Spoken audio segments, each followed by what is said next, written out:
Hi everyone, it has been way too long since I have been able to touch anyone's hair or do color or anything, and I want you all to know, and from all of us at the salon, we miss you just as much as your hair is missing us. So I wanted to come on here and do a little hair tutorial for you with curling your own hair because I have clients ask me about it all the time, and I usually show them, but I think it's more beneficial to have you do it on yourself.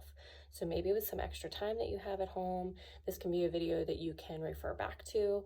And you seeing me do it on myself, it might make a little more sense. I'm not sure. I'm terrible at making these videos, but I figured I would try it out and see how it goes. So I'm gonna try to make it short and sweet. Nobody wants to sit here and watch me curl my hair for 20 minutes. So I want to get started, and you're gonna need some type of clip, like something to just separate your hair. And also, I would say do about a 1-inch curling iron. I don't personally like bigger than that for myself because my hair is too straight and it does not hold any type of curl unless it's super dirty. So I have product in my hair from when I last washed it, which was Sunday, but there is something in my hair right now. So if you are working with clean hair, you'd want to use some type of heat protectant, whether it was a serum or a mousse or really whatever you use in your hair normally, but just something in your hair to give it a little hold so that the heat's not directly going onto your hair. I'm going to do one side with the curls in all one direction and then the other side with alternating. And I want to show you the difference in that. One gives you a little bit more of a wave. The other one is a kind of messy curl. So then you can see the difference. And when you do it for yourself, you can figure out which side you would prefer. I, on myself, like more of a wave. So I usually tend to do it all in one direction, but that's totally up to you. And I have people do them different ways. So pick your poison, but I am going to get started. So usually the first thing that I do is take this section back here and then just plop everything else on the top of my head. Clip it out of my way, get it out. So in the back of my head, usually I kind of just pick a direction, whatever's easier for my hand to go in that direction, more comfortable.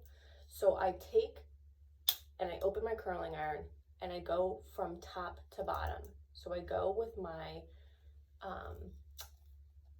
curling iron facing the back and I kind of pull a little bit through. So what you want to think about is just pulling a little through and a little through. You want to touch it so that you can feel that the hair is getting warm, and when it's getting warm you can kind of slide your finger and everything and roll it a little more. I'm barely opening this. Kind of slides on its own, but you may need to open it a tiny bit with your thumb just to give it a little bit. And then I slide down again. And if you can see what I'm doing is that I'm kind of making it like a candy cane where it goes around and the hair's not going to be wrapped on top of each other. Okay, of course I'm wearing a black shirt and my black or dark hair. So we have this. So then you're going to kind of go and do that all the way across the back. Depending on which way you're going, you can alternate or you can stay in the same direction. I'm going to stay in the same direction in the back because just for ease. Okay, so then you're going to take your next section once you finish the back. This one I usually do like maybe around my eyebrow and around, and I kind of just take my fingers and make a line. You can use a comb if you want. I'm too lazy. The size sections that you take aren't really, they don't have to be perfect. They can be a little uneven, especially if you're going for a messier look. So this side I'm going to alternate. This side I'm going to go the same way. So let's start with the alternating side. I usually go back to front. I'm not really sure why I do that. I think it's because I can kind of take a curl and then throw it out of my way over my shoulder, and then I can see what I still have to do. So I'm going to do this piece. You can see it's not huge, but it's not super tiny. So again, I'm going to curl this one back. So your clamp is going to be facing the mirror. You're going to clamp the top of your hair and then roll it around. And then you're just going to take your thumb and let a little more in, kind of like a candy cane. See how that's wrapped like that?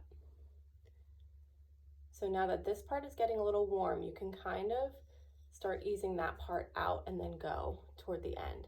Now, if you really want to leave it messy, you would leave maybe that much of your ends totally straight.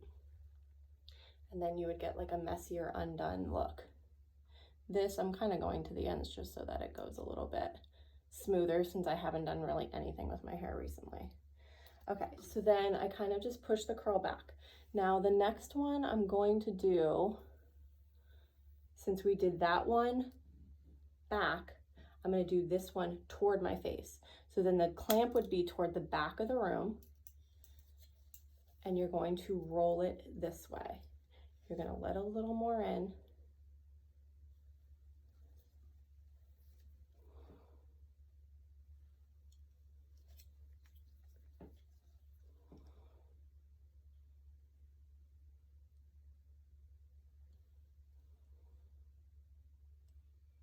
Now, when you get to the face, I always like to curl it away from the face, because when you curl it toward the face in your front piece, it looks super weird.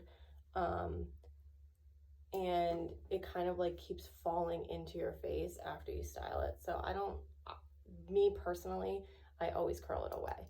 Okay, so then this one is going to be, again, your clamp is going to be toward the mirror and you're going to curl it back. Now, if you were to clamp it this way and go back, you're going to get that weird crease. I know a lot of people say, oh, I get this crease in my hair. It's because you're turning the curling iron the wrong way.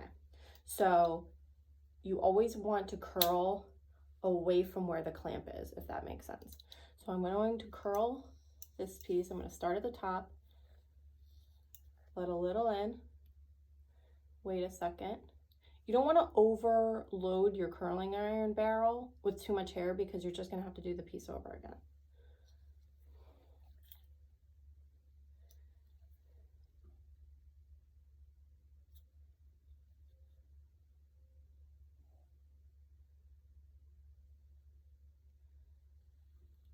Okay. So now don't touch any of these curls. Let them cool down completely before you do anything, sort of like combing it, using your hands, anything. Just let it cool down.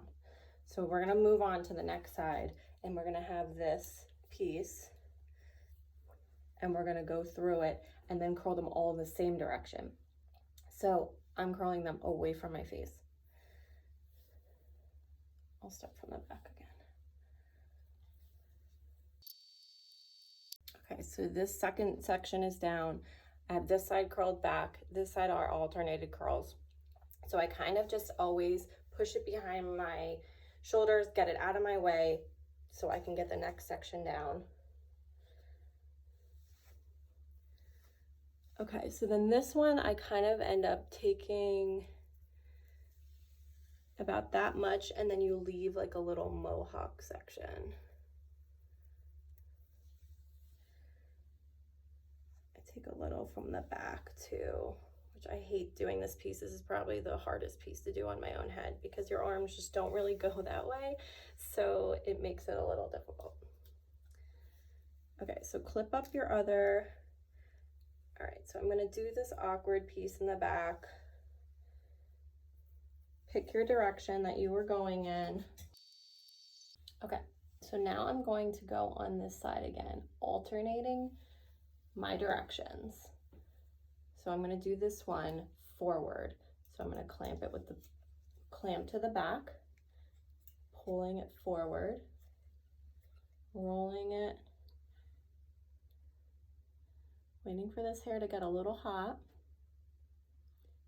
Just tiny little slide over your thumb. Roll it again.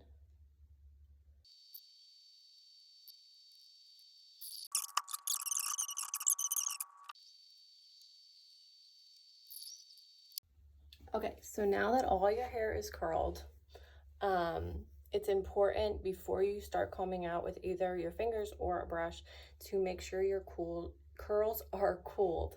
They will lose their shape faster if you do it when they're really hot. So just be mindful of that. Usually what I do is I do use my fingers. A lot of times I'll flip my head over and kind of run my hands through my hair, which gives it a little volume. Sometimes I spray it when it's upside down. You can use a wide tooth comb or a big bristle brush, whatever is really easier for you. Like I said, I just use my fingers. So now that my hair is cooled, I'm going to get some type of hairspray. Usually I use like a working spray. I like this Rusk. It smells really good and it doesn't make your hair feel like concrete. A working spray is very helpful because you can still move it while it's in, and it's not a finishing spray, which would be after you get it all the way you want it, then you put the finishing spray on. So the working spray is the one that you use while you're still setting it and putting it in place, and then the finishing spray is when you're all done and you're happy with the result. So what I'm going to do is I'm going to flip my head over and kind of run my hands through it. I'm going to give it a couple sprays, not many, and then I'll flip it over and show you guys.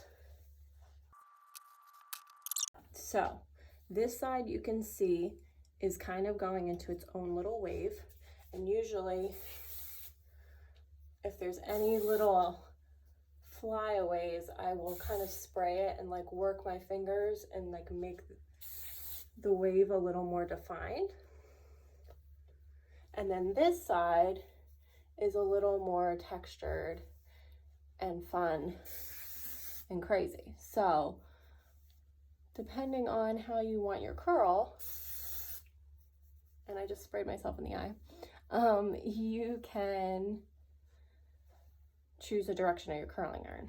So it does definitely make a big difference what direction you go in. As you can see, this side is my heavier side because I part this way, but you do get a little more volume. This is kind of more sleek and wavy on this side. So if you wanted it to look like a beachy wave, you would leave more of your ends out of the curling iron, and you could either take the end and kind of straighten it to smooth it, or you could just leave it out altogether. I kind of like when it has a little bit of a flip, just because I think it looks nicer on me, but I like it both ways on people. So things to remember that are pretty important: always use a heat protectant product in your hair before you put any type of heat on it. The other thing would be that you don't want to overload your curling iron with hair. You start from top to bottom, either, you know, curling away, or you're always curling away from your clamp. So if the clamp is in the back, you're going to curl front. If the clamp is in the front, you're going to curl back. So then you don't get that line and crease in it. And then also, I always tell my clients, you want to put the hair around the curling iron like a candy cane, and you want to pull it away from your face like Farrah Fawcett. So you're going to always be curling away from your face, because you can see like this piece, if it was curled toward my face, it would be constantly falling in my eye. So I like to curl it away so that if you need to tuck it, you can tuck it and it's not a big deal. So I hope that these tips were a little helpful. Again, excuse this video because I am not a tutorial maker, but I wanted to just show you guys a little something that you can work on at home and let you know that I'm thinking about you and I'm missing you, as well as all the other girls at the salon, and we cannot wait to have you in our chairs again. So stay healthy, stay well, and we will hopefully be playing with your hair soon. Bye.